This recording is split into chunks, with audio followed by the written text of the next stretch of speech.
The series of New Age Business Briefings brought to you by the SABC, and today very kindly sponsored by Transnet. And as you know, there was a small gathering that took place in Midrand this weekend, and we're going to chat a little bit about the outcomes of that gathering. And we're very pleased to have, yes, I know. Humor, sorry. We are joined by the top six on stage on the panel to share the outcomes of this gathering. And just before we get into that conversation, there's a few people that I'd like to call up on the stage just to perhaps set the scene for today and to welcome you. And the first is the editor of the New Age, Mr. Moxie Williams.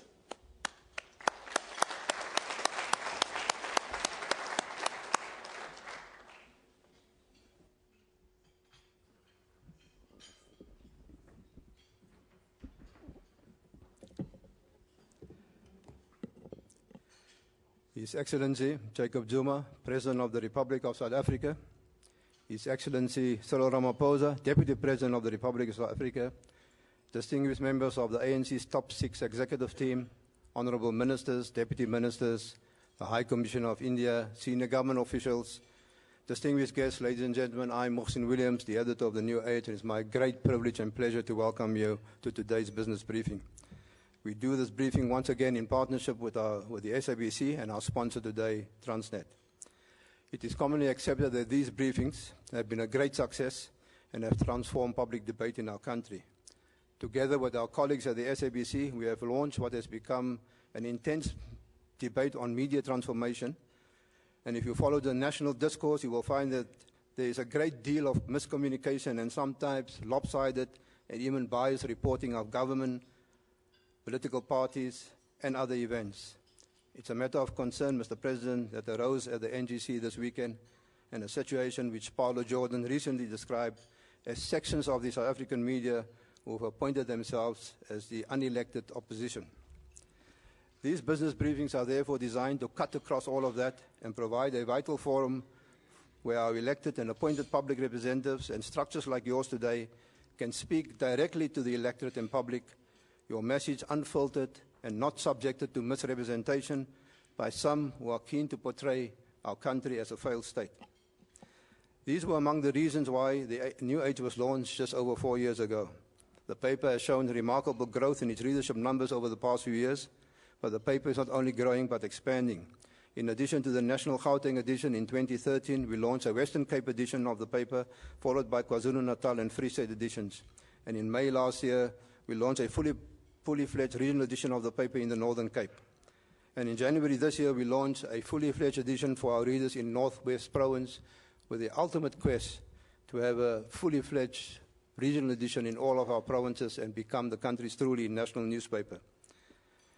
These plans are based on a philosophy that there is much to celebrate in our beautiful country. And while we endeavor to fulfill our watchdog role, and we will do so without fear or favor, we also believe in the need for a balanced discourse and to project an image of a country that is, yes, grappling with many challenges and problems, but that is also moving forward. Mr. President, an extensive range of resolutions were adopted by the ANC's NGC yesterday. For these opening remarks, I've chosen one of the resolutions to help set the scene for Peter here on social transformation and the eradication of poverty. Mr. President, we've had the privilege recently to have as a guest in our country celebrated French economist Professor Thomas Piketty, who was a speaker at the annual Nelson Mandela Lecture. He has caused a global stir with his book and dissertations on poverty and inequality, and challenged the free market notion that solutions to poverty can only be found in expanding and growing economies, which will have a trickle-down effect on the poor. In other words, the bigger the economic cake, the more crumbs will fall to the poor. He made the observation that inequality and the concentration of wealth today in South Africa are greater than what it was 20 years ago. He said it would be required of all of us to think and try harder about how to secure the rights to real economic democracy, which includes sharing in the economic power in both the private and public sector. The deteriorating inequality and poverty Piketty referred to were devastatingly illustrated to me last week when I came across a statistic issued by our own Department of Agriculture and Fisheries that the number of South Africans who are food insecure has risen from 12 million to 15 million people over recent years. The fact that close to 15% of our population, 15 million of our people, are not sure that there will be a plate of food on the table tonight must have seized delegates at the NGC, and that the triple challenges of poverty, inequality, and unemployment will be tackled with greater fervor and determination. Mr. President, Deputy President, and our panel, our audience here today, and millions of our viewers at home are therefore keen to hear your report and explain the resolutions adopted at the NGC, among other things, on breaking the cycle of poverty in our country and many other issues discussed and resolutions adopted. I thank you for making yourselves available today and for this opportunity. It is greatly appreciated. And to you in the audience, I hope you enjoyed today's briefing, and once again, welcome. Thank you, mate. Maxine, editor at The New Age, thank you very much indeed for sharing your thoughts with us and setting the stage for some of the conversation that we're going to be having. As I said earlier, sometimes these breakfasts are sponsored by a third party, and that's to make sure that these conversations continue. And today, we're very grateful to Transnet for stepping in. And I'd just like to call upon the chairperson, Mayor Linda Mabaso, to join us on stage to share a few words.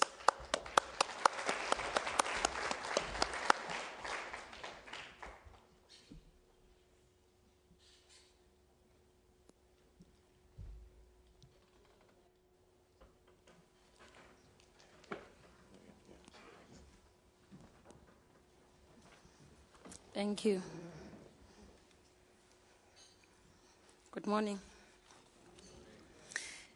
His Excellency, the President of the Republic of South Africa, Honorable Jacob Gedleyihlekisa Zuma, His Excellency, the Deputy President of the Republic of South Africa, Honorable Cyril Ramaphosa, National Chairperson Baleka Mbete, Secretary General Kwete Mantashe, Treasurer General Zweli Mkhize, Deputy Secretary General Jesse Duarte, Honorable Members of Cabinet, Honorable Members of Parliament, Transnet Board Members, distinguished guests, I greet you all.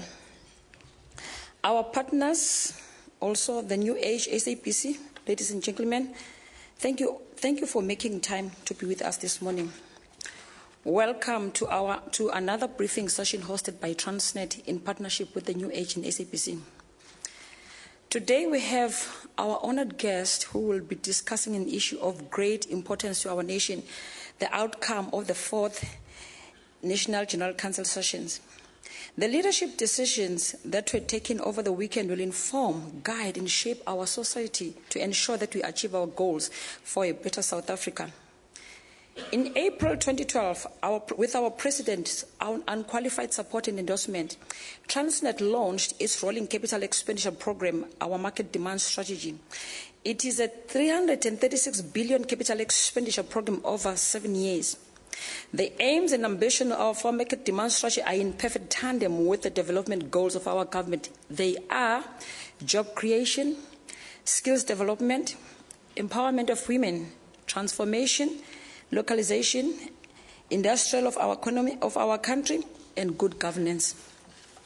Mr. President, you'll be glad to know that through our market demand strategy, we are making great strides in all these areas. There are few countries anywhere in the world where such infrastructure investment is in sync with the objection of a nation.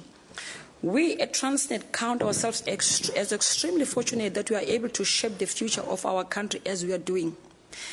We would like, therefore, to invite our President to come at any time and witness the great work we are doing at Transnet, be it in assisting rural communities via our Pelo Paper train or seeing the many marine operators in action that we have trained along our coastline. Ladies and gentlemen, thank you for your time. I ask you to give our guests your undivided attention and engage in vigorous dialogue in what promises to be an interesting session on the outcome of National General Council sessions. Thank you.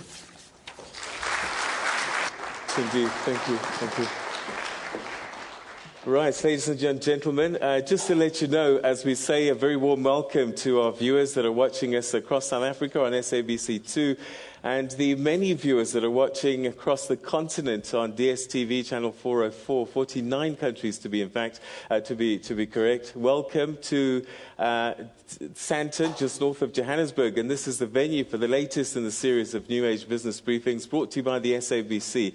And today we're talking to the top 6 of the ruling party. They'll be telling us about the outcomes of discussions that took place over the weekend. But more on that as we take a quick break. And when we come back, you'll be part of that conversation as well. Stay with us.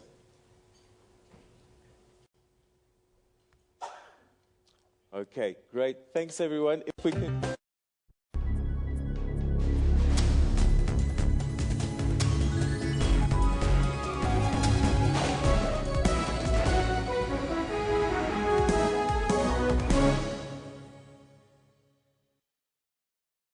Media Monitor, the title says it all. Can we really afford more job losses at such a critical time in our economy? Join our panel of experts as they unpack and monitor all the leading and breaking news stories making waves in the print and social media platforms. It seems we don't have a famous son-in-law any longer.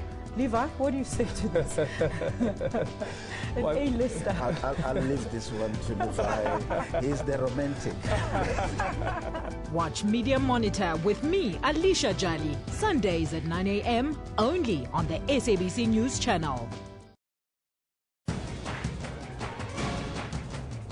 This is Rights and Recourse. This act says we are all the same, we are all equal before the law. I have a fundamental problem with her saying that traditional leaders are recognized as the de facto owners of the land. That isn't in the Constitution, nor is it in any law. Unpacking your legal rights and cost of action. The Constitution starts from the point that we are one country and that we need to have a system that actually consolidates that, but also recognizes the different compositions of different communities. With respect to Aninka, I know she is happy that her queen in England, she's the owner of the whole land, she's not having any politics. Chief Mokoena, we will get to some of the other issues. You must throw that Aninka's Queen of England. Please, that's completely unacceptable. That's Rights and Recourse, Sundays at 2 p.m. on the SABC News Channel.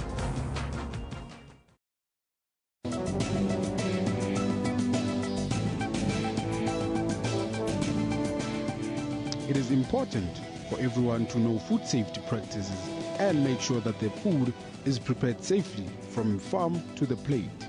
Who ensures that there's compliance? In terms of all the abattoirs, they have to be registered. So when they are being registered, they are actually audited fully to make sure that the structural requirements as well as the hygiene requirements are met. Most bacteria and viruses cannot withstand the normal cooking temperatures that we use to cook our food. The bigger retailers cannot be seen as being insensitive to the food safety requirements. There are many consumers that actually go shopping with a cooler box and ice packs so that they don't break the cold chain, because a few hours outside the temperature that it should be already shortens the shelf life of that product. Join me on Health Talk every Saturday morning between 9 a.m. and 10 a.m. as we unpack current health stories. SABC brings to you Rugby World Cup 2015. Let's do this.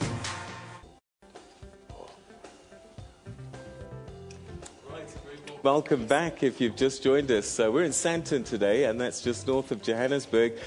And this is the venue for the latest in the series of New Age Business Briefings brought to you by the SABC. And the topic of discussion, well, this weekend, the ruling party, the African National Congress, held its 4th National General Council, and a huge number, more than 3,000 delegates descended mid-Rand. And this is where the NGC took place, convened every 5 years. It's there to... convened every 5 years. It's there to assess progress made in the implementation of conference resolutions, analyze challenges encountered, lessons learned, and identify and respond to existing and emerging challenges. And it all began on Friday. The President spoke. Deliberations took place over the weekend, and then there was a declaration made yesterday. So, if you look at the database, they say that there's 1.3 million people that are members of the ANC. We also, I guess you're wondering, 1.3 million people represented by this party, but more than that, of course, vote for the party at these elections. And so the question is, the outcomes of the NGC, how do they affect you at home? What do they mean to you? And why was this conversations that happened over the weekend important to all of us?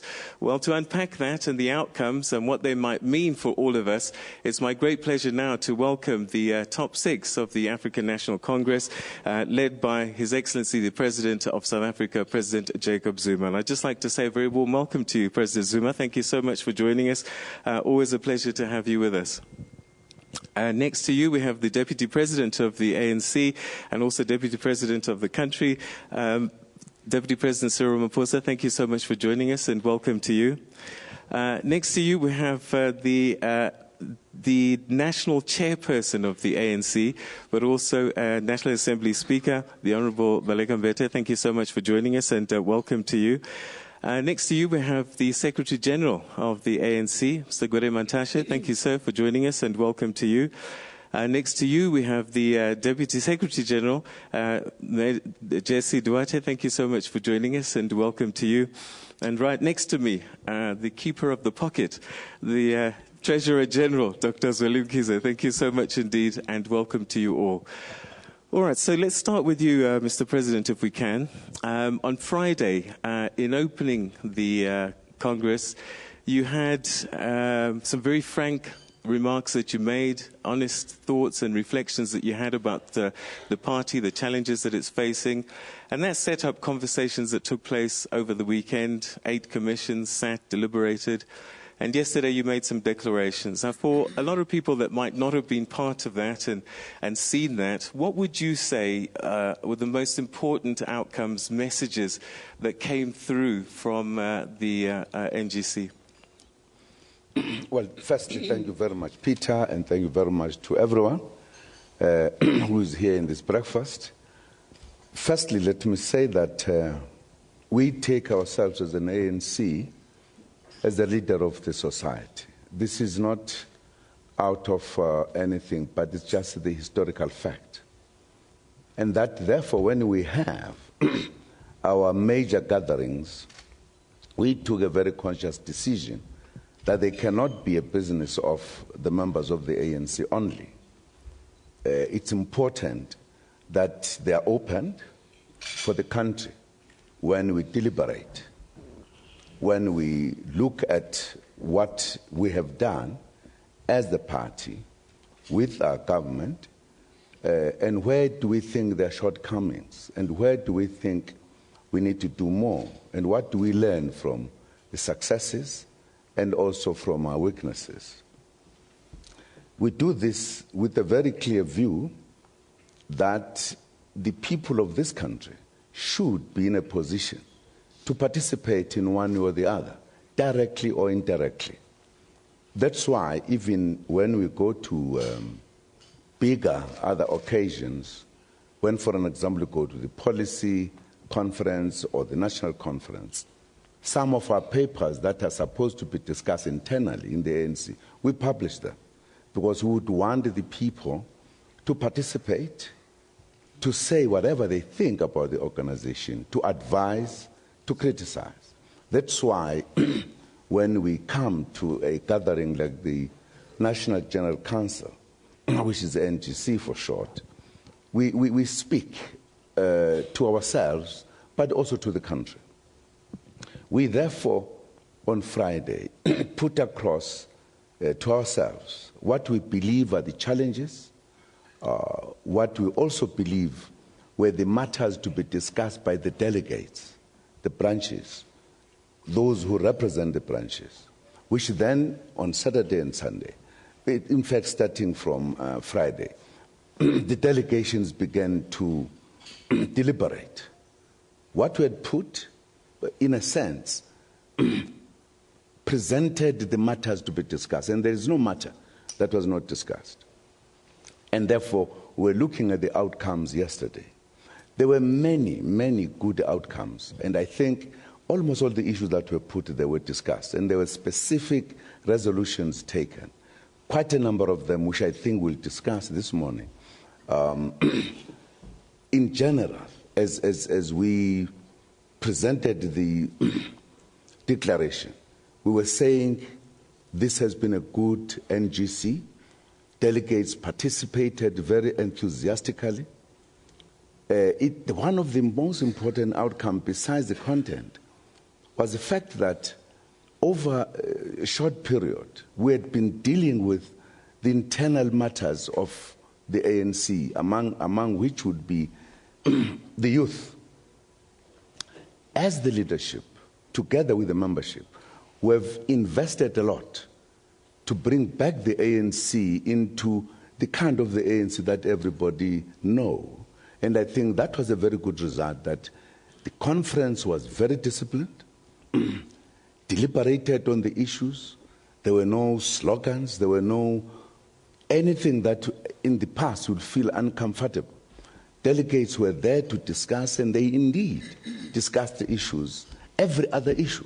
And I'm sure in the open sessions, people would have seen the debates, and that whatever issue we finally came to a conclusion, we were in fact coming to a conclusion, having discussed a great deal. And what was also important, that the ANC Youth League was there, very much vibrant, but disciplined, which was a very important outcome of what the ANC has been doing over the period. So we're very happy with the outcome and with the resolutions and the proposals that were put by the delegates in the main. So we are very happy broadly, and I'm just putting it broadly without specific issue we should be dealing with in the course of time. Thank you very much, Mr. President. Deputy President, so this gathering was, I guess, the coming together of the party faithful. And I'm just wondering, if I'm sitting at home and I'm not a member of the ANC, why was this an important meeting, not just for the ANC, but for all South Africans in general? Well, as the President said, a gathering like this of the ANC has a huge impact, not only on the ANC itself, but on the country, because of the position that the ANC occupies in the life of South Africa. And as the ANC discusses and decides and goes, so South Africa shall also go. That is by dint of the ANC's positioning in the country, its influence, and its support base. Some people may say that the ANC's membership was 1.2 million. It's now come down slightly to almost 800,000. But the ANC support base, it's millions and millions and millions of people. And South Africans have invested since 1912 their aspirations, their hopes in this organization. And so therefore, even as 3,000 people meet, they discuss a whole variety of issues. Their decisions have a broader impact, and that's why it is important for all sectors of South African life to take an interest in what the ANC discusses. And to this end, we always make sure that our discussions are open. We discuss our weaknesses, our strengths, because we belong, the ANC belongs to the South African nation. And this has been the case throughout history. So South Africa should be interested in what the ANC discusses. Thank you very much indeed, Deputy President. Madam Chairperson, if I could turn to you. I remember on Friday you were very careful to explain that this NGC wasn't about changing policy, but reviewing. And I'm just wondering, you've had a chance to review. What does that mean now? What happens next? What do you do with this information going forward?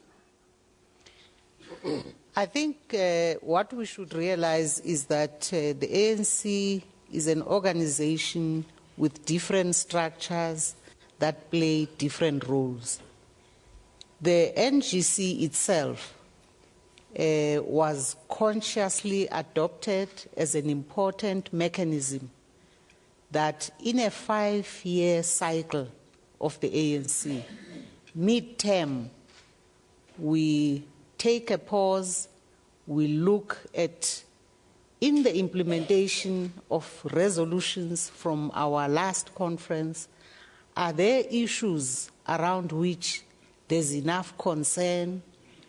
There are issues that we need to scrutinize and attend to, because what's going to happen is that before we go to the next conference, we will go to a forum called the Policy Conference.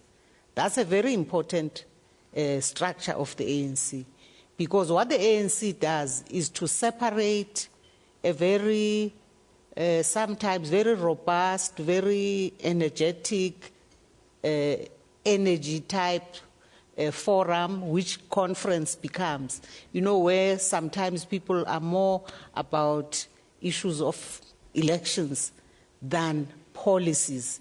So we created a policy conference, and that's where some of the issues that were raised over the past few days will go, because they would have been, some of them, new issues on which there had never been policy before. And so the ANC says, okay, they've been raised for the first time, we don't have policy on this matter, but delegates of the ANC have a right to raise those issues in addition to having reviewed the areas around which we already have clear policy, but perhaps we have issues around which we are saying we need to engage. Maybe the way we've been dealing with this matter needs to change, and so on and so forth. So there are issues where we will go to the next policy conference, which is itself before the next, which is the 54th conference of the ANC. So that's the process of policy making in the ANC, and then that policy that would have been looked at and engaged on in the policy conference will go to be adopted only by the national conference with recommendations from the policy conference. So that's the process of the ANC. All right. We look forward to unpacking some of the issues that did come out and some of the review points and notes that we should take cognizance of. Secretary General Gwede Mantashe, on Friday you gave the organizational report, and I guess it's been a talking point. People look at the numbers and so on and so forth. What is the state of the organization? I know you've said that, you know, liberation organizations, once they hit the 20-year mark, they start to feel the pinch a little bit. What is the state of the organization in your view? The section of the National General Council that dealt with organizational renewal and the balance of forces went into details. And our assessment is that the ANC is healthy. It lives and it leads. But we must always pay attention to the membership and the structures of the ANC, because that is the vehicle through which we implement our program as an organization, as a liberation movement. As far as we are concerned, I think we put a lot of emphasis on numbers instead of the health of the organization. And not appreciate the fact that mid-term NGC, when it comes to membership, people get lax in terms of renewing membership and all that, because membership doesn't give any voting powers in the NGC. But the organization is quite healthy. Actually, we ran one of the best NGCs in the ANC. Very disciplined delegation, people participating all the time. And I think if you want to understand that health of the organization, you will see in the outcome of the various commissions, policy issues, whether it is the economic one, we deal with real issues, rural development, whether you deal with social transformation, all of them reflect the health of the organization, because you have, out of the 3,000 delegates to that NGC, 2,500 are from the branches of the ANC. So you get the views of the branch delegates.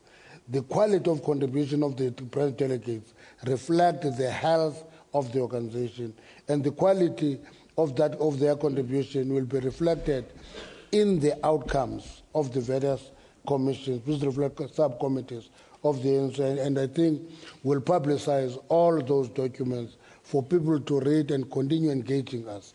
And as you read them, remember these were outcomes of the contribution of branch delegates of the ANC. All right.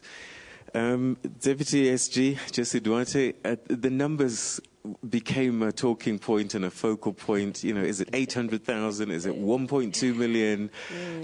The president said yesterday that, you know, by 2017, we're hoping to have 1.3 million members in good standing. Sort out the numbers for us and just sort of put it into context. Peter, you know, that wasn't our preoccupation, quite frankly speaking. We mentioned the numbers in the organizational report because we have to be honest to the branch members of the ANC.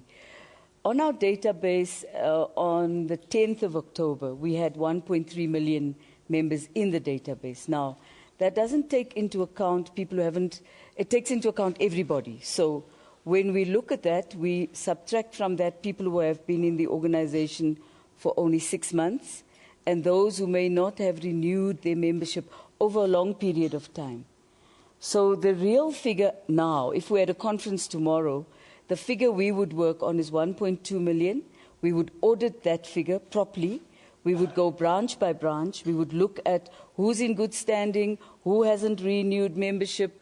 But we also have been asked by the NGC now to ensure that we go back to everybody on the database and remind them to renew.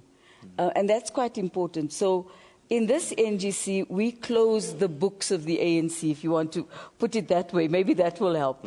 On the 30th of April 2015. And at the time we closed the books, a number of people had not renewed their membership. There were a number of new members that were in the organization for only 6 months. And of course, quite frankly speaking, there was gatekeeping, where a number of people who would have liked to renew their membership were simply not reminded that they had expired.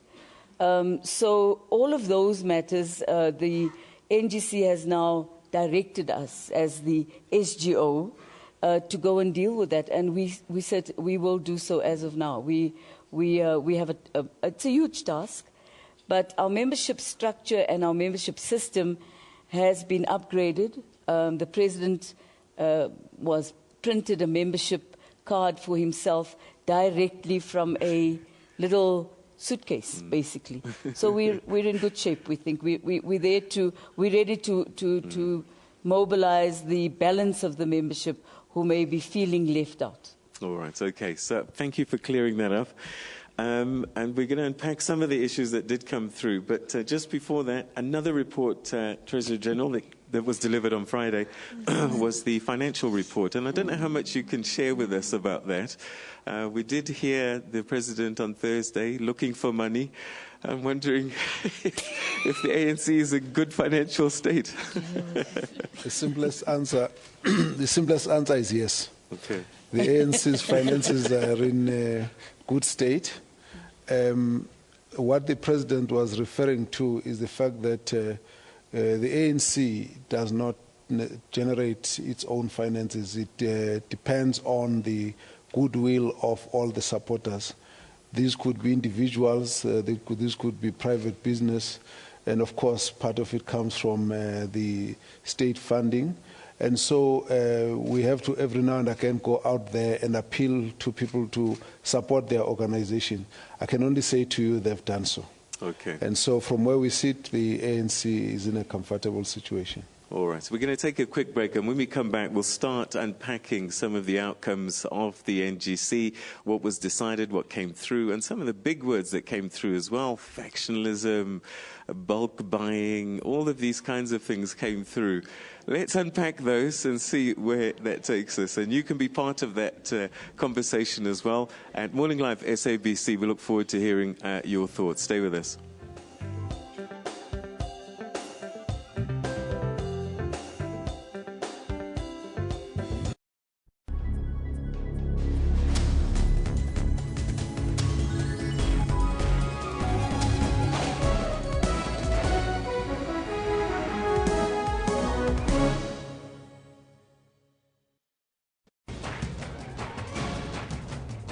This is Rights and Recourse.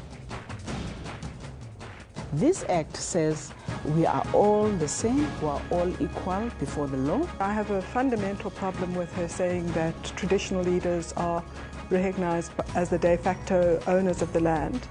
That isn't in the Constitution, nor is it in any law. Unpacking your legal rights and cost of action. The Constitution starts from the point that we are one country and that we need to have a system that actually consolidates that, but also recognizes the different compositions of different communities. With due respect to Aninka, I know she is happy that her queen in England, she's the owner of the whole land, she's not having any politics. Chief Mokoena, we will get to some of the other issues. You must withdraw that Aninka's Queen of England. Please, that's completely unacceptable. That's Rights and Recourse, Sundays at 2 p.m. on the SABC News Channel.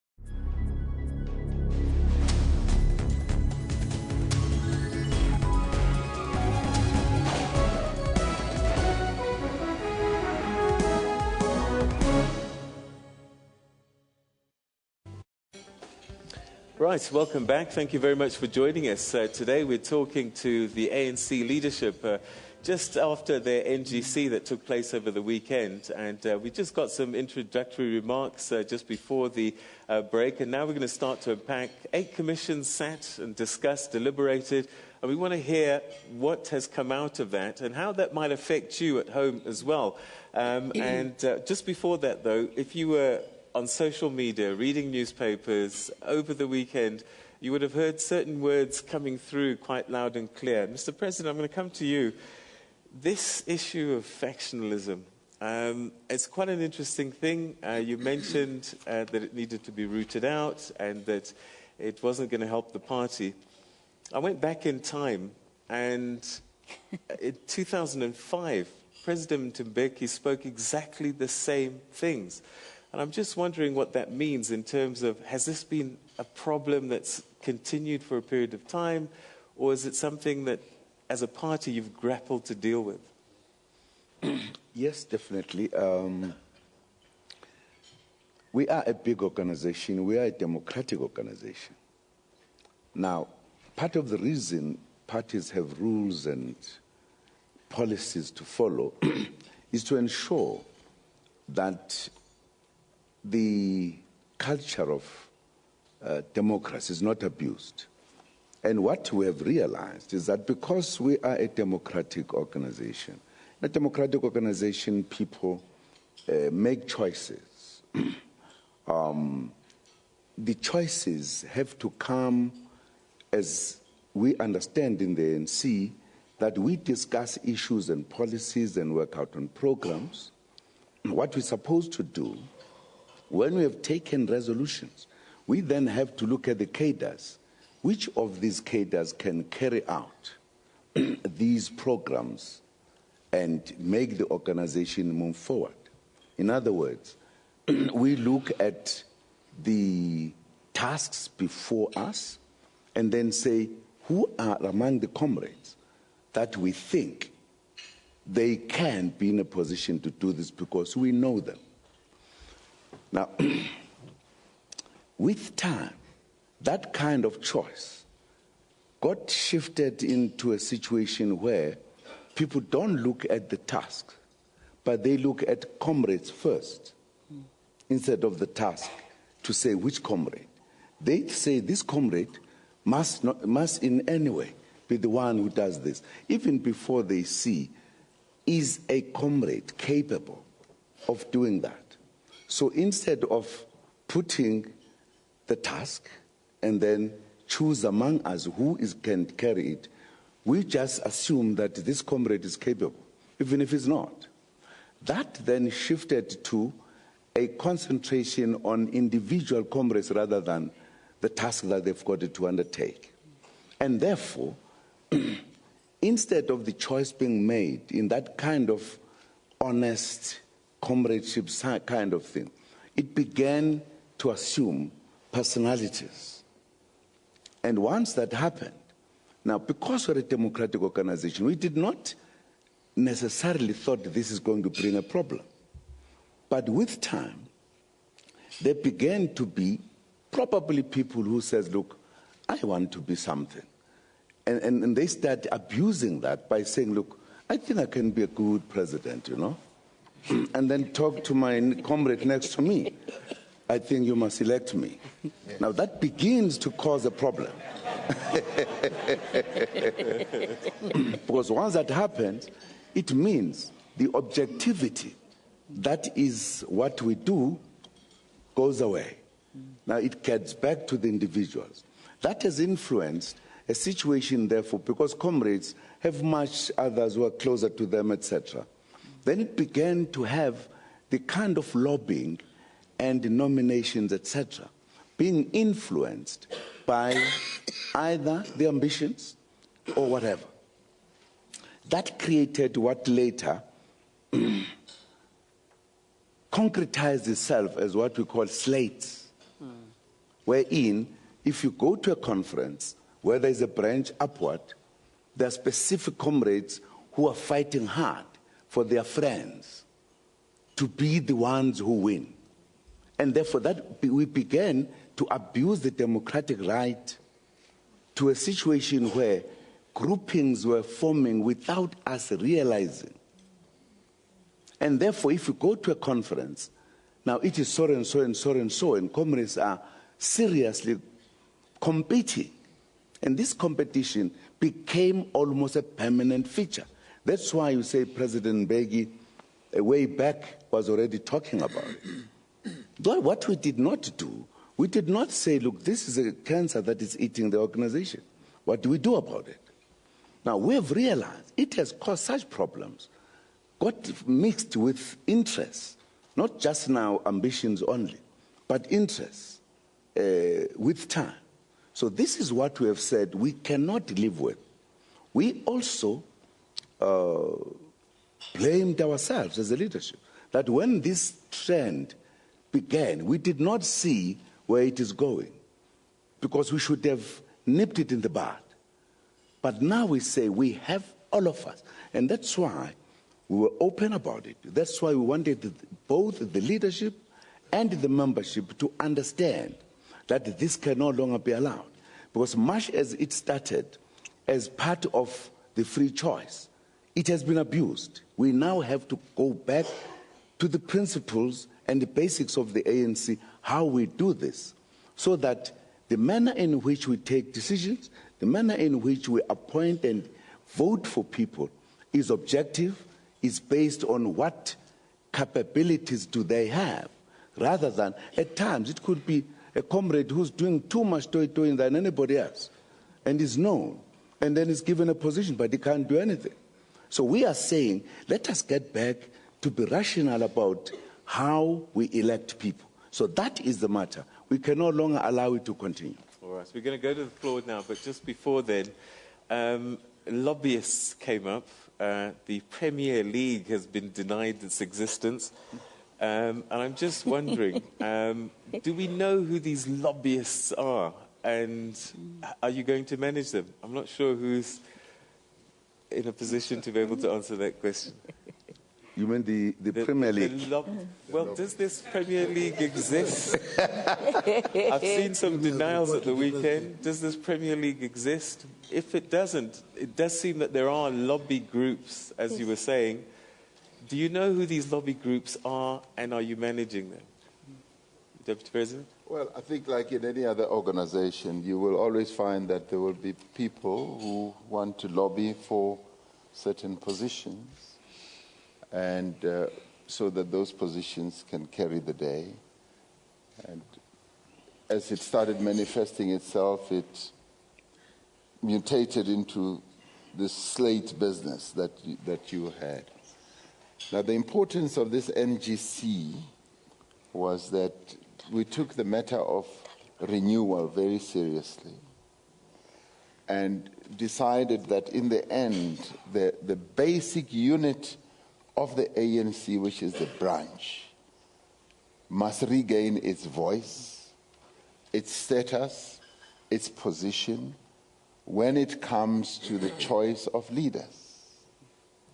It should no longer be a branch that is just pulled by the nose and given a slate that this is now how you're going to vote.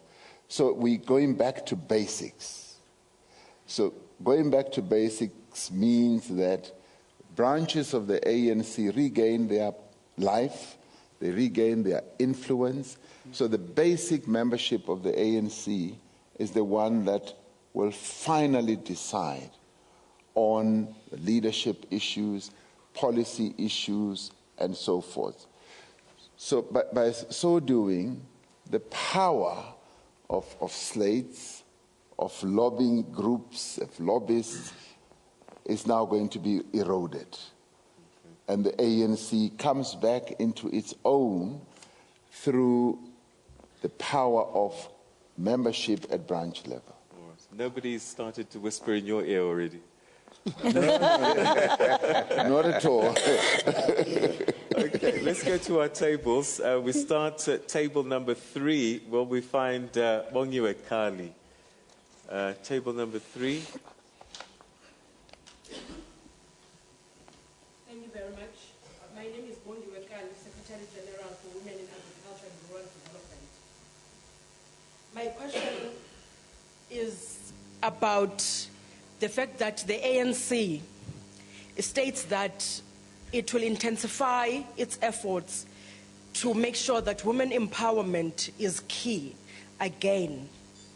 I would like to find out, how are you therefore going to intensify the liberation of women, especially in rural areas? Because my organization believes that women in rural areas are the backbone of the rural economy and social transformation. And therefore, we would like dedicated support for women in the rural communities. And my second question, one of the issues that have been very clear in the declaration of the NGC is the fact that you will be reviewing the agricultural financing for developing farmers. I would like to emphasize the fact that we are having a problem accessing finance for primary agriculture.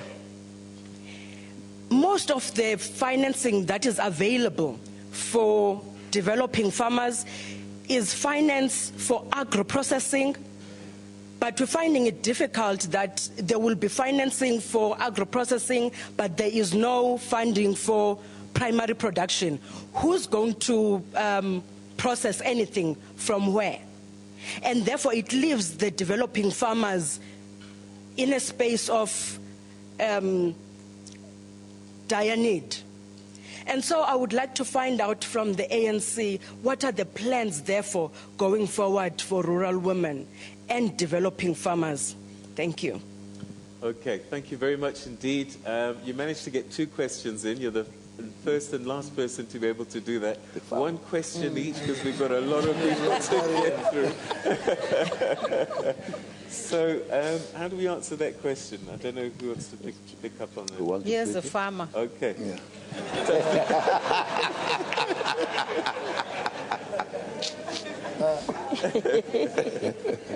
Actually, Peter, if you can do your research, you'll find that the majority are farmers, you know. So true. Let me take the second one and leave the first one for Jesse. Okay. The agricultural finance, I don't think the issue is lack of access to finance, is the inefficiencies in providing that finance. For example, you'll know that there's CASP, which is a good government program if you read it on paper, but it's quite difficult to access what is provided by CASP. A recapitalization, if you're an emerging farmer, you apply for recapitalization it takes just too long to access it. By the time you get it, you think that you are hopeless. And I think what we should be looking at is to deal with the bottlenecks in the system. Because if we looked into a case, for example, of citrus fruit farmers in Fort Beaufort who applied for recapitalization, it was approved. They were given this year the first transfer for soil preparation, and they were given the second transfer for planting next year. By the time they get the actual transfer for planting, they must use that money for soil preparation again. Because if you prepare soil now, you can't wait for a year and think that soil is still ready and prepared. And I think what we should unblock are the bottlenecks in the system. There are quite a number of programs that are there. For example, the program that is run with AFASA, where you give emerging farmers money at reduced interest. It should be accessible more, it should be open, the information should be freely available. Those are the issues that we will apply our mind to in terms of ensuring that funding is there. And all these programs that I'm talking about, CASP, recapitalization, is actually focusing on the primary producer of agriculture. It's not on the processing. The processing you get to more commercial companies and commercial banks for that one. But these are directly directed to primary producers. But the bottlenecks should be unblocked. Okay. There are more than one farmer amongst us, so maybe they... But Peter, let me just say one thing. I'm not going to speak to the farming issues per se. Members of the ANC are representatives of communities because they come from communities. So what they raise with us in the NGC are real issues that communities are discussing right now.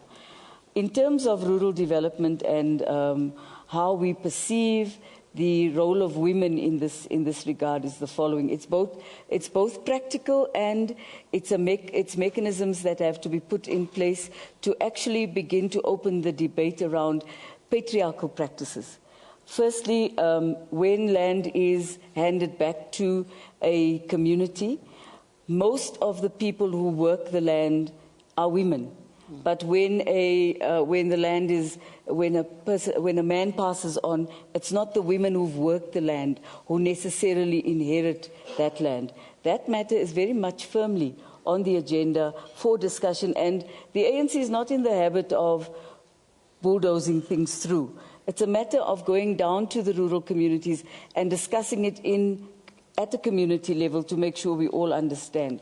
But more importantly is the current high spend on infrastructure development aimed at rural communities is in fact to actually free women's time. Water provision directly takes away the hours and hours of walking to a river to fetch water. Housing provision takes away the time for women who build houses in rural areas. The fact of life, that's the reality. It gives more time. But, and also freeing time for people to be educated, for the girl child, not to be trapped in the poverty of the family, but to insist that because we have free and compulsory education, the girl child has to go to school and not be left in the village to become yet another worker of the soil and so on. Not that that's a bad thing. Many people need to go back to work the soil and grow food production. I think Muhsin referred to that earlier. But it's not a one simple answer. It's an answer that really says the ANC is very keen that we do the things correctly, that will free the time of women in rural areas, that will provide them with practical support, and that will deal with things we've inherited that may not give women the space they need to own land that they've worked. Okay, Madam Chairperson, if you could add, but also not just rural women, women in general. One of the points that were coming through is that greater representation of women and patriarchy. Was that something that was dealt with by the NGC? Yes, of course, as you know, it's going to take us a long time to deal with patriarchy, because patriarchy is a phenomenon that hides itself very well, where even we women are not innocent necessarily. And sometimes when we talk among ourselves as women, we have to admit that, take for instance, the process of bringing up children. We women as mothers are closest to that relationship with the child, and therefore the socialization of the child and the values and the practices that get passed on to the children. And we find ourselves in situations where sometimes, without thinking about it, you tend to favor the boy in the home setting. The boy must get this as opposed to the girl. If anything, the girl does a lot more hard work under the supervision of the mother. And we don't realize that we're passing on values, practices that continue to suppress the girl child, that continue to tell the girl child about a particular role they must play in the family. But the point I wanted to make, Peter, relates to organization, relates to information in terms of empowerment. Nothing is more empowering than to be, one, organized as the particular sector that are facing certain challenges in life, in communities, in society in general, but also to make sure you get the information that is necessary. For instance, as women in agriculture, where do you source information about government programs that can actually help you in whatever the issues that you are sharing with us this morning? Being organized, we do have the ANC Women's League, which is the biggest women's organization in the whole country. But you have your own organization. The other day, 2 weeks ago, I was in the Eastern Cape with a group of women called Imbumba Yamakhosikazi Akomkhulu. These are women finding themselves in settings where, in fact, some of the most difficult tendencies we see in communities, even in families, reside in those households that are under traditional leadership, where people are doing things the way it was done maybe 1,000 years ago, but where there might be actually things to learn from. I was listening to the president sharing with me quietly yesterday at the NGC issues of his own family, of families, where he grew up. And he's saying some of the things we discussed, like some of the things we want to do away with, we discuss them without the context that is very important for us to understand, so that maybe we can take that understanding and bring it to the present and say, how can we make sure we rather gain something out of this thing than assume that we understand it enough to say, let's get rid of it. All right. We pushed for time, so I know you wanted to add, but maybe if we could just add them as the questions come through, because I want to get through as many questions as possible. And if I could ask you also to be shorter with your answers, still comprehensive, but shorter. All right, let's go to table number 5, where we'll find Mzwanele Manyi. Table number 5. Yeah, Mr. President, the Progressive Professionals Forum firstly welcomes the ANC NGC decision or resolution to review the PPFA. We think it was long overdue, and we think this is an opportunity for the PPFA to in fact be in line with his constitutional mandate in the first place. So we really welcome this review. The question, Mr. President, is that hoping that this review is going to happen this year, will all organs of state, in anticipation of this review, be provided an exemption? The law does allow the minister to exempt organs of state for national interest and so on. So will that happen in anticipation of the review? Will the organs of states, SOEs, or SOCs rather, will they be exempted as a build-up towards the review? Thank you. Okay. Yeah. So,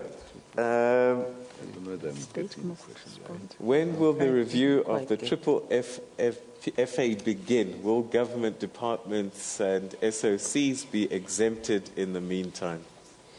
In short. Sorry, to be exempted even before the review? Can you give us on what basis, really? A 20-second version of that question.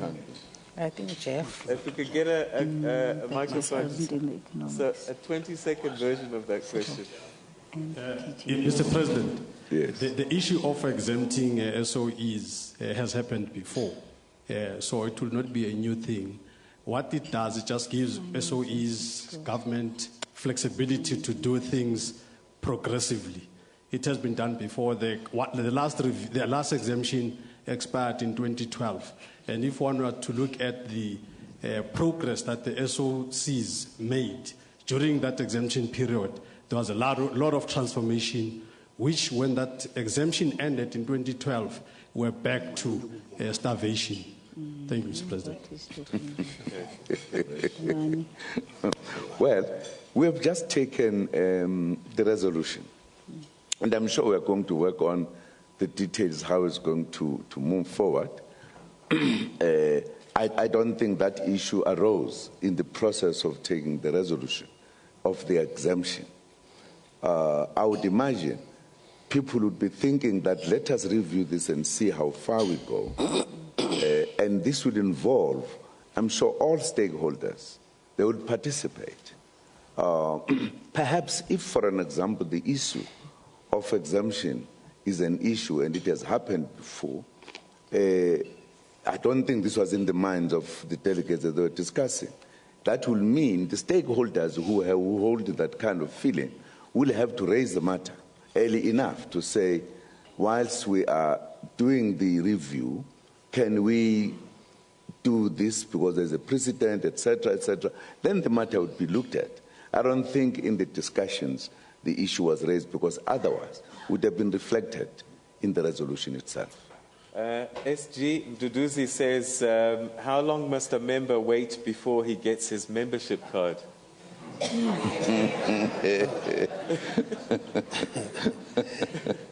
That was a major issue in the NGC. That's why the DSG talked about what is in the database. What is in the database are membership cards that have been printed, that are in the regions, that have not been distributed. Yes. And we're encouraging our regions and branches to distribute those cards. From that point on, you will not have to wait for a membership card because the card that you get is your card forever. You renew it, it is loaded in the database, and you have one card forever. Okay. And could I just add that part of the problem that we are dealing with, of the gatekeeping, the slates, etc., has in fact affected the flow of membership cards. Because it means those who want to manipulate the system, if they are in a position of seeing the movement of the cards, they can hold the cards deliberately. So then it does not become a kind of a standardized time how much it arrives, because it begins to depend on individuals for a variety of reasons. This is what we are trying to correct. We are even correcting the system itself so that there is no one who's going to say, after joining, I did not have a card for a long time. That's part of what we are trying to resolve. Okay. Table number 10 will find Israel Kize. I wonder if he's a relation. No. There are many cases. Thank you. Thank you. My question is very brief. First, I wish to congratulate you on such a successful NGC. Mine is the question of the industrialization of the semi-urban spaces in South Africa, not just townships, but any semi-urban. It looks that more investments somehow move towards the more urbanized spaces.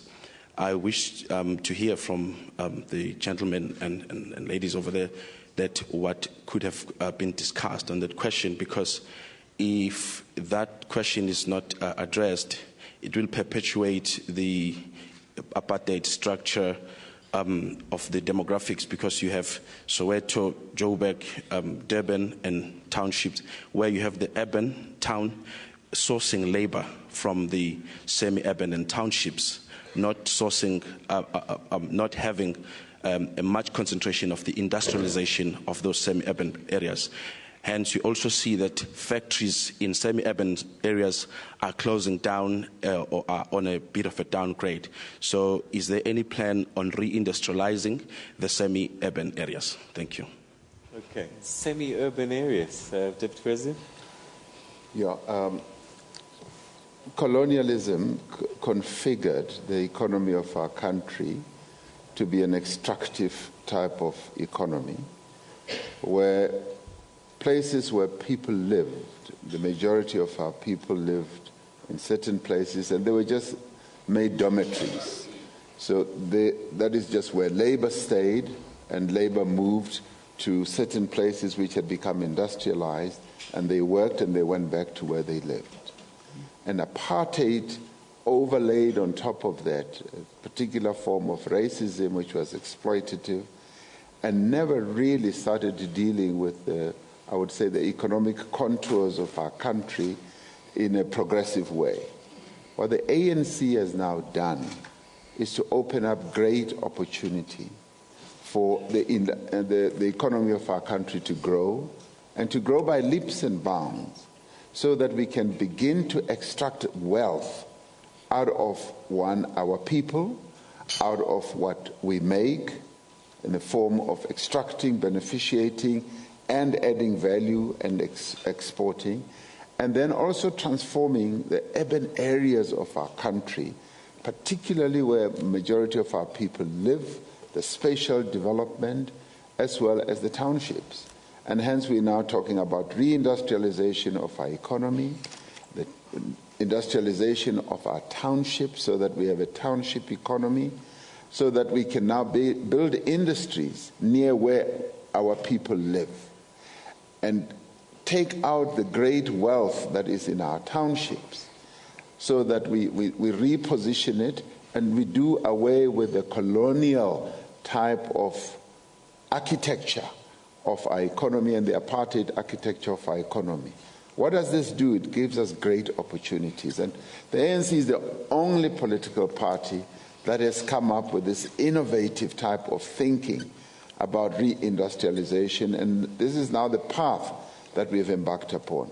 A number of our provinces are beginning to move in that direction. You've seen Gauteng embracing this in the various sort of city areas that we have. KZN is also embracing this, and even with the SEZ, the Special Economic Zones, they're beginning to respond to this. So I would say that we're going to see great industrialization and crowding in of investment, attraction of investment into those areas. And as they always say colloquially, you build it and they will come. So what we are doing, we're opening up opportunities and investors will come. And thereafter we will add value, and then consumers will begin to make, to buy locally made goods, and we will begin to export.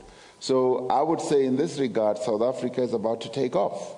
Our economy, through this refocusing, is going to start developing in a very exciting way, where it will open up great opportunities for the majority of our people, and not only just for a few select people.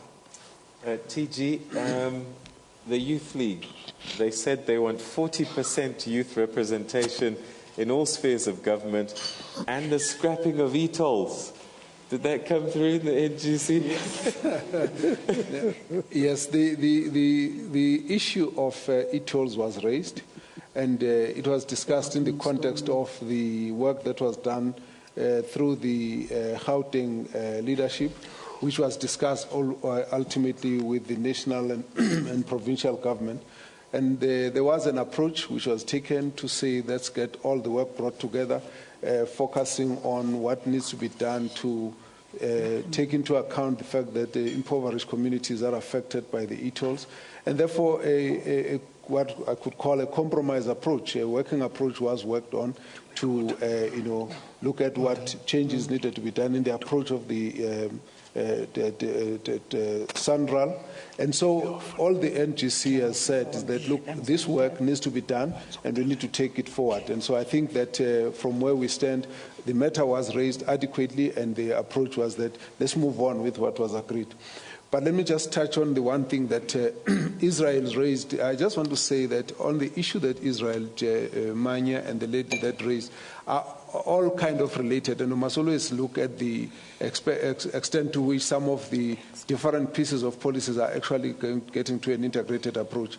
The point that the First Lady from Ward raised is about the agri-processing finding that comes from DTI. It assumes that a certain amount of productivity has happened, and therefore this is to help them at the next level of value addition. And I don't think one should take that as an issue that's a problem. It's actually empowering, as it were.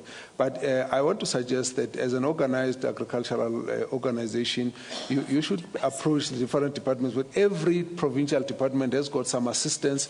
They've got a budget to assist in terms of strengthening agriculture at subsistence level and small scale agricultural level. The Department of Rural Development is talking about agri-parks. No, those agri-parks are about bringing together support for small business, for small farmers, and they do a lot of support for leasing those farms and all of that, and some of the capitalization. So I think we need to focus on that.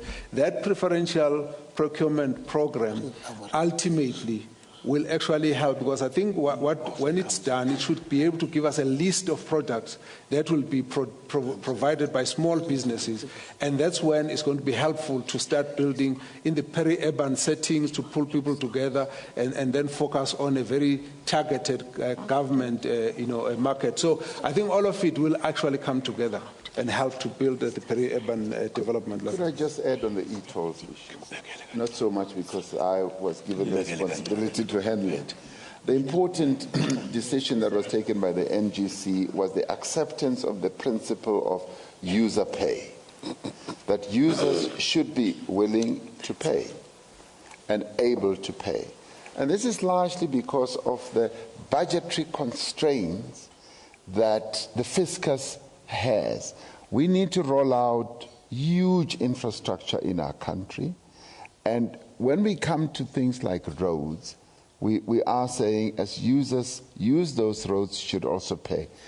The problem with what we have now with the e-tolls was the initial introduction, which resulted in a number of problems, and that's why a number of our people have raised problems, and they are legitimate problems that have been addressed in the past through the initiative that was started by the Premier of Gauteng and the leadership of the ANC in Gauteng.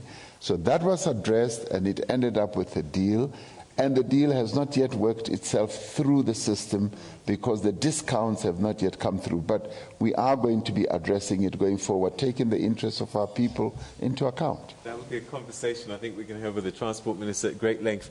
Is the President of the Youth League, Comrade Maine, here? Could he stand up, please, so we can get a microphone to you? Thank you. And it's good to see you and hear your voice. Was your voice heard during the NGC? And are these old people listening to you? Yes, as the Youth League of the... Yeah, keep talking, it's fine. It's fine, just Kuluma. All right, yes, the ANC is listening to the Youth League. Just imagine from our own Congress, there are a number of resolutions we take, and in the NGC, we are glad to report that the ANC has agreed to fast-track free education for the poor. On the issue you've asked the TG to respond to, with regard to the 40%, the ANC has said that they will give us half, but that is work in progress. Going to the policy conference and ultimately in the National Congress, we'll continue to pursue that. As it relates to the issue of the e-tolls, as the Youth League, we have accepted what the delegates of the branches of the ANC have said. So we would not define ourselves outside that understanding as the Youth League, because we know very much that if you've got issues that you are raising, it is not given that you'll always go through, because there are different minds coming to gatherings of the ANC. All right. Before you sit down, for this party to be successful in next year's elections, the youth of this country have to go and vote, and they have to be convinced by you to vote for the ANC. What are you going to do to convince them to follow you?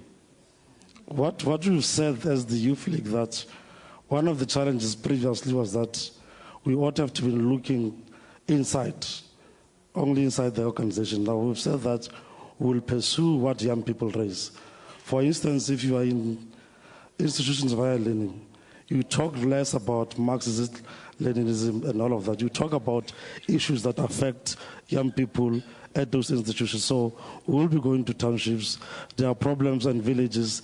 There are problems of unemployment, drug abuse, and all of those things. So those are the things in terms of the program that we've adopted that we'll be attending to as the current leadership of the Youth League.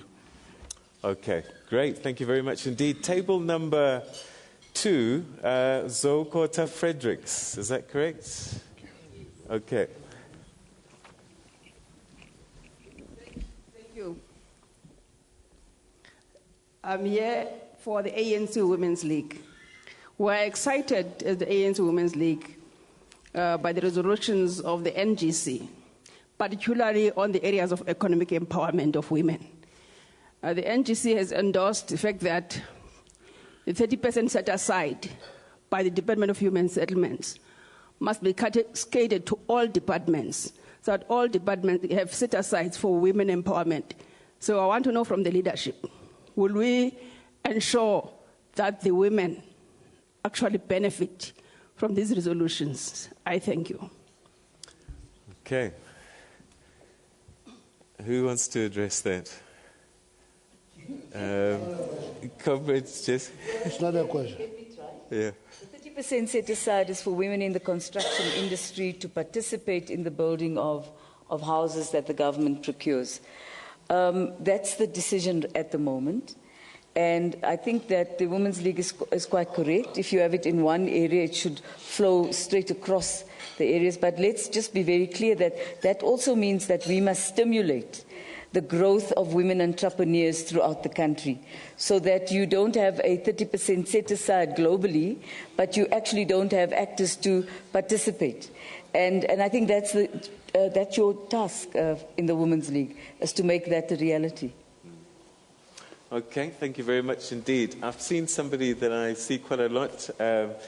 Minister in the Presidency, Jeff Khadebe, if we could get a microphone to you, table number 4. Government is the biggest employer, SOCs in particular, and I'm just wondering, because you were talking about this transformation that's going to be taking place, take us through what's come out of the NGC, particularly with regards to the SOCs that we can look forward to and say, wow, you know, yes, our state-owned enterprises are on an upward trajectory. Well, thanks for this briefing. I think what came out in the NGC is very clear that the decisions that were taken at Mangaung in December 2012 of moving to this new phase of radical socio-economic transformation is taking root within the members of the ANC. The majority and the focus of discussion is around the economy. So the issue of state-owned companies is a critical component in repositioning the government to deliver on the mandate of reaching that vision 2030 in terms of the National Development Plan. So many of the state-owned companies have a vital role to play in repositioning the government to do just that.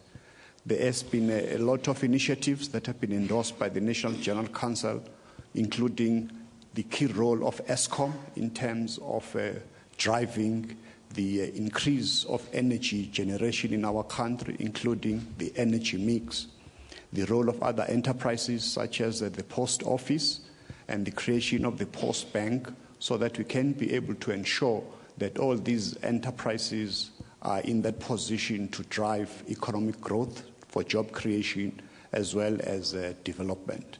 So these are some of the issues that came in the NGC, and they were very enthusiastic that we're going to be moving with speed in driving the SOE to play that critical role in the economy of our country.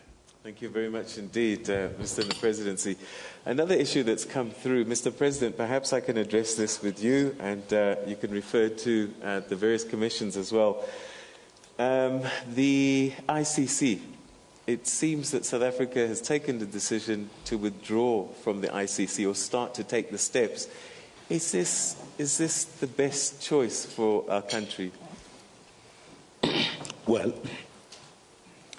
the NGC has taken a decision that the country should consider withdrawing from the ICC because it is unfair in the manner in which it has been dealing with things.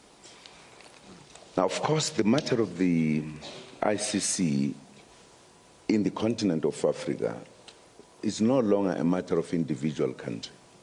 It's a matter of the AU as an organization, that many of the countries are signatories to the ICC.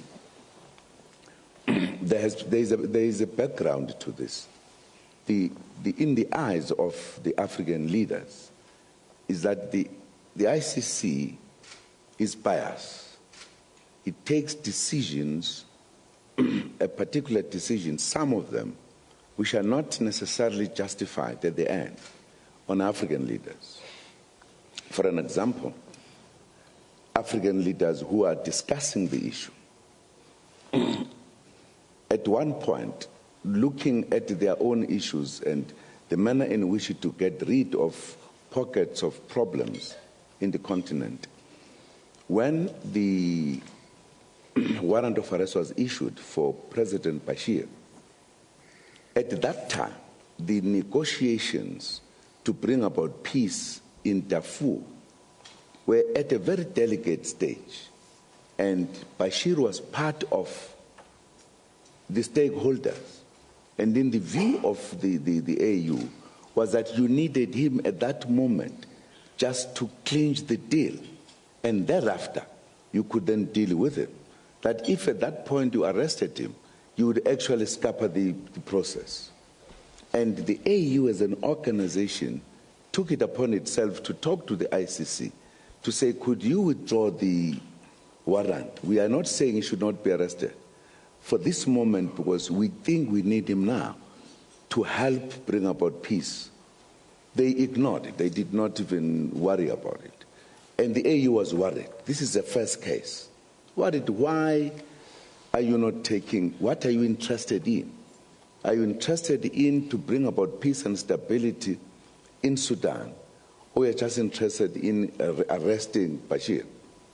In terms of weighing these two, the leaders felt they don't worry about what happens to the question of peace and stability. They are more worried about arresting people. And they were not saying don't arrest. They were saying let it be arrested, but give us time. The second one was the issue in Ivory Coast, wherein there was almost a civil war. President Gbagbo was the president of the country, attacked by the rebels, as they were called, led by Ouattara, who is now the president. Because the matter has been a problem for a long time, even if the situation was not that conducive for elections, it was agreed that the elections should take place so that they could help come to a point where that problem is resolved. So the elections took place, and the conclusions or the outcome of the elections, very controversial. Now, once that was happened, and then there was a lot of interference, and the AU even appointed a high-level committee, which we belonged as a country. Once the elections were over, Ouattara was then made the president. Now, there has been a civil war. Ouattara was attacking a government. Now, to be arrested for the deaths of people in the war, only Bagbo was arrested and taken to the ICC. Up to this day, they have not been able to try him because they don't have evidence. That's not the only one. There are many cases like that in Africa. But Africa says, if this court, the international court, is to look at justice, why was the United States not a signatory, not taken into task when they said, when they made an allegation, there was weapons of mass destruction in Iraq, and therefore attacked the country, arrested the president, tried him, convicted him, sentenced him to death, and hanged him. And later they say, in fact, there is no weapons of mass destruction. Right, so the final word that Israel has been continuing killing Palestinians. Yes. Nothing is said about Israel. Only Africans they are interested in. This is what has made Africa feel we need to re-look at our participation because it looks like it is just meant for us. I'm leaving another example of Kenya because we don't have time. Yes. But I'm saying what, therefore, the NGC has done is in line with what Africa is thinking, that let us consider. We are in the process of discussing the matter at the AU so that we can take a decision. Right. So will we see President Bashir in South Africa in November? Sorry? Will we see President al-Bashir in South Africa in November? You know, at the moment there is a court case. I think that would be really a violation of the court things. You know, things like you can't do things about this because there's what we call a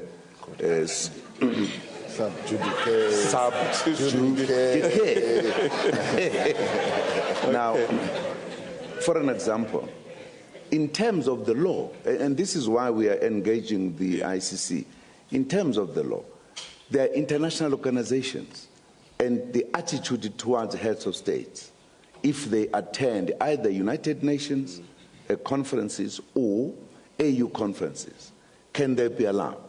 Because if the AU or the United Nations holds a conference in a particular country, the area where they will be, it's declared that nothing can be done, and that's what we did here.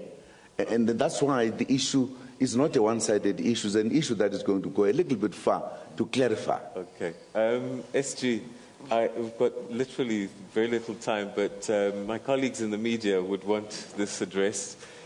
Media tribunal, is that something that you're going to push through? And then secondly, the issue of corporate governance at the SABC was raised and concern in the party. How are you going to address those two issues? I would have asked Lindy Zulu and Ziziko. We can go to them if they're available. Because they are just next to you. Yes. Can we get a microphone to you? Table 4, we've got Minister Zulu there. Okay, so media tribunal, and as brief as you can, and corporate governance. With regard to the media tribunal, the delegates agreed that the process which is supposed to take place in Parliament must continue. And we did indicate that once that process in Parliament starts, even the public will have an opportunity to engage in that. But delegates were very clear about it, that we need a media tribunal. I won't go into the details why, and we know exactly why they want that. Secondly, with regard to the SABC, the delegates were also very clear. We are unhappy with what is happening at the SABC at all levels, whether it's managed, corporate governance, management, and so. And then delegates were very clear to say to us, go to the leadership of the African National Congress, have a time frame, have a plan as to how exactly you're going to deal with the SABC. It's as clear as that. Okay, thank you very much indeed. The other commission that was that got together, Economic Commission, do we have a representative there? If we could just get a few words out of there, because I think this is one area that really affects our country going forward. If we could get a word of what came out. Yeah, I think briefly on the economic transformation, over and above what is indicated in the discussion document, we resolve on the 8-point pack. One of those is to ensure that we reprioritize the budget going forward in order to be in line with the priorities of the ANC. And the other issue too that is of importance is to the political coordination of economic policies within the ANC as well as in government, so that we operate as an integrated and government and the ANC, so that this phase that we are talking about of focusing on economic transformation can be driven with speed, with vigor and vim in order to deal with this triangle of unemployment, poverty and inequality. So people are going to be asking this question, New Growth Path, NDP, what is the relationship and what's the journey going forward? Well, the ANC decided on the NDP in 2012. Parliament has also adopted it, Cabinet has adopted it, and the majority of South Africans have adopted it. We have the National Planning Commission that the President appointed about a month ago. They'll be having their first meeting this Friday in order to ensure that they support the initiatives of government of propelling our society towards that vision of 2030. All right, thank you very much indeed. Deputy President, Integrity Committee is going to have more teeth. What does that mean? Well, what it means is that the ANC, the NGC reaffirmed the decision that was taken at the 53rd National Conference. One, to establish the Integrity Commission. And because this was a new structure and we were still learning the ropes, the NGC has given the Integrity Commission a new type of authority, that its decision should be seen as binding, and we now open a new process. But when it comes to integrity, I think this is where the country needs to also take note of what the ANC has done. In many ways, what the ANC has done is to come up with an integrity revolution for the whole country, where we are saying, yes, we're looking at ourselves, but we want society broadly to also look at itself. We want our civil servants as well to do things. We're running out of time, but I think we got the gist of what you were hinting to, and I'm going to give the last 30 seconds to His Excellency President Jacob Zuma. Midway through your second term, you've already indicated that you're going to go on fishing leave after the 2 years of expiring. And I guess at this stage, a lot of people start to think about legacy and what they leave behind. And I'm just wondering, when you look back and at the end of your term, what would you like to say that you've been able to do for the movement, for the organization, and have left behind? Well, Peter, it is always difficult for me to say, you know, this is what I've done, this is what I've not done, etc. Because I think the legacy, in my view, must be judged when people have left. And I don't think it should be an individual who says, this is my legacy. That's always a difficult question when people ask this question. Because, firstly, this is not an individual issue. Firstly, we are carrying out ANC policies. Secondly, if the ANC wins elections, it has a government. That government is a government of the ANC to implement policies of the ANC. So in a sense, we are in a collective as a leadership to say this is how we are going to approach these programs, etc., etc. The role of individuals is not important. What is important is how the collective has done. And therefore, if the legacy has to be given to somebody, it is a collective really. What have we done as a collective during this period? And I think the people of this country, and perhaps even the globe, could judge. At times, people pick up individuals. I think by now people should realize that ANC does not emphasize on the individual. They emphasize on the collective leadership, that this collective leadership has done X, Y, Z all the time. So I wouldn't therefore say, look, this is my legacy. I don't. There's an ANC legacy of which I'm part of. Okay, and that's where we're going to have to leave it. And I say thank you very much indeed to His Excellency President Jacob Zuma, His Excellency Deputy President Cyril Ramaphosa, National Chairperson Mayor Baleka Mbete, Secretary General Gwede Mantashe, Deputy Secretary General Desi Duarte, and Treasurer General Dr. Zweli Mkhize. Thank you very much indeed for sharing your thoughts about the outcomes of the NGC. Thank you for your time. And for you at home, please take your seats. And for you at home, thank you very much indeed for joining us. And we'll see you at the next conversation. But take care. Have a great day, everybody, from here at Sandton. Bye-bye. Peter and your guests, thank you.